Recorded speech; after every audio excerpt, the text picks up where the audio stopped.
Saya sih nggak kaget waktu Pak Luhut mengumumkan kalau tiket naik ke Candi Borobudur itu ditetapkan sebesar Rp750.000.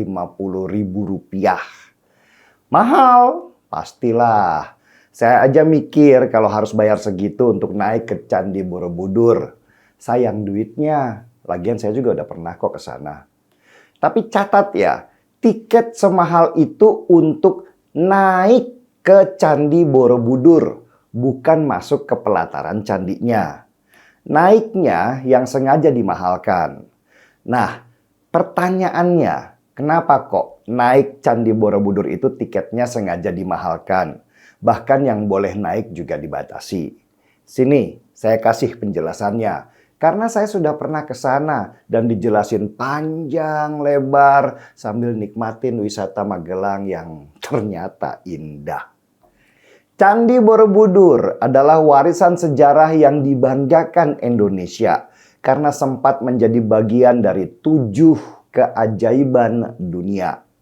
Disebut ajaib karena Candi Borobudur dibangun tanpa teknologi canggih seperti yang kita punya sekarang ini. Dan masyarakat Magelang juga sekitarnya bergantung pada wisatawan yang datang ke Candi Borobudur. Candi Borobudur mulai dikomersialkan sejak tahun 1978. Dan sejak tahun itu sampai sekarang sudah ratusan ribu pengunjung datang dari dalam dan luar negeri. Mereka naik ke Candi Borobudur untuk foto-foto di sana. Dan apa yang terjadi sesudahnya? Candi Borobudur mulai rusak. Batu-batuannya yang sudah berumur ratusan tahun mulai aus. Candi Borobudur juga mulai ambles ke tanah karena menahan beban ratusan ribu orang yang menginjak-injak candi. Ini memang kesalahan dari pemerintah lama.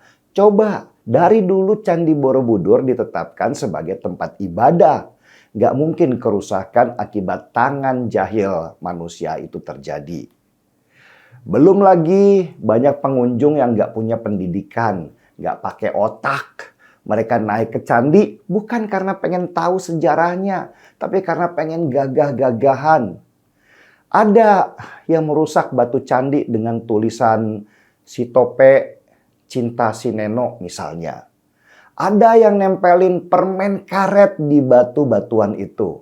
Benar-benar nggak ada akhlak. Mirip pengunjung di Pantai Kute yang buang sampah di laut sembarangan sehingga sampahnya akhirnya kembali ke pantai. Atau pengunjung norak yang merusak taman bunga dengan tidur-tiduran di atas bunganya demi masuk Instagram. Norak banget kan? Ya, karena pendidikannya kurang. Jangan ngomongin sejarah deh. Mereka bahkan nggak mau tahu cerita di dinding candi yang bicara tentang asal-muasal kehidupan. Pokoknya foto-foto doang supaya keren, gitu aja. Ini yang bahaya dan diprotes oleh banyak ahli dari seluruh dunia. Mereka mengingatkan pemerintah Indonesia kalau Candi Borobudur nggak dijaga, maka kemegahan candi itu yang masuk dalam 7 keajaiban dunia itu akan hilang. Candi akan hancur. Dan kalau candinya hancur, maka ekonomi masyarakat di sekitar Candi Borobudur juga hancur. Masyarakat sekitar itu bergantung sekali dengan Candi Borobudur itu. Dulu tahun 1979, Candi Borobudur pernah dipugar karena rusak. Biayanya lebih kurang 100 miliar rupiah pada waktu itu ya. Waktu dolar masih 2 ribuan rupiah. Dan setiap tahun untuk biaya perawatan candi, pengelola harus keluar dana 1 miliar rupiah lebih setiap tahun. Tapi bukan itu yang jadi masalah. Masalah terbesarnya adalah Candi Borobudur itu tidak ternilai harganya. Kalau candi itu rusak batu-batuannya yang sudah berumur ratusan tahun, atau ambles ke tanah karena nggak mampu menahan beban ratusan ribu orang yang naik ke atas, maka kita bisa saja kehilangan harta warisan terbesar kita yang ditinggalkan oleh para nenek moyang. Dan kita akan dicaci maki oleh seluruh dunia. Karena itu sejak Februari tahun ini, pemerintah mulai membatasi jumlah pengunjung yang naik ke Candi Borobudur. Sekali lagi ya, yang naik ke atas, bukan yang datang ke sana. Pengennya sih pemerintah itu melarang orang untuk naik ke Candi Borobudur, kecuali yang berkepentingan seperti umat Buddha. Karena memang Candi Borobudur itu tempat ibadah umat Buddha. Cuman supaya ekonomi masyarakat sekitar tetap terjaga, boleh naik asal bayar tiket mahal sebesar Rp750.000 untuk wisatawan lokal. Tapi untuk anak sekolah murah kok, cuman Rp5.000 saja untuk mengenalkan mereka tentang apa itu Candi Borobudur sebagai bagian dari pendidikan mengenal warisan sejak usia dini. Oke kan? Selain itu, untuk naik ke Candi Borobudur harus pakai sendal khusus yang diproduksi oleh warga lokal. Sendal khusus ini didesain supaya batu-batuan yang diinjak oleh pengunjung tidak aus dan tidak meninggalkan pasir di atas candi. Nah, yang pengen masuk wilayah Candi Borobudur, tiketnya cuma Rp50.000 aja kok. Bisa foto-foto candi dari dekat, bisa belanja-belanja replika candi. Oke lah, kita tetap bisa melihat candi kok dan membantu menjaganya dengan tidak sembarangan terhadap warisan budaya kita yang masuk 7 keajaiban dunia. Kalau bukan kita yang memelihara, lah terus siapa lagi? Yang saya tahu lagi, Candi Borobudur rencananya akan dijadikan pusat ibadah agama Buddha dari seluruh dunia. Miriplah dengan Ka'bah di Mekah.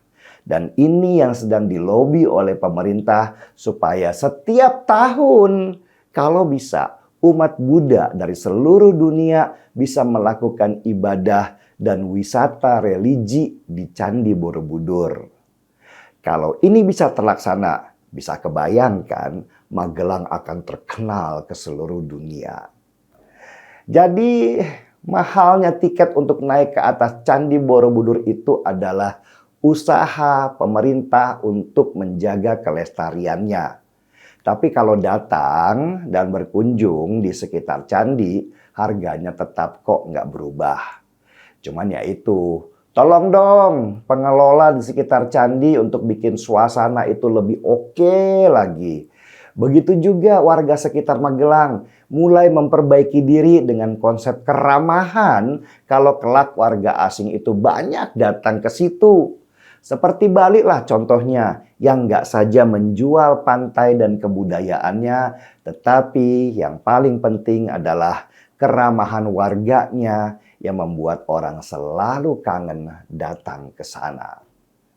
Sejak lama saya mendukung sekali kalau Candi Borobudur dan candi-candi lain seperti Prambanan, Mendut, dan lain-lainnya dikembalikan fungsinya sebagai tempat ibadah, bukan sekedar tempat wisata. Kita mungkin akan alami kekurangan wisata domestik untuk sementara. Tetapi kelak kita akan mendapat limpahan wisatawan dari seluruh dunia kalau kita bisa terus menjaga. Kalau sudah paham, mari seperti biasa kita seruput dulu kopinya.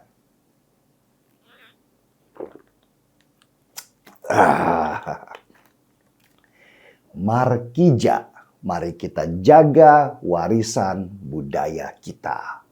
Saya Denny Siregar, kita di acara Timeline.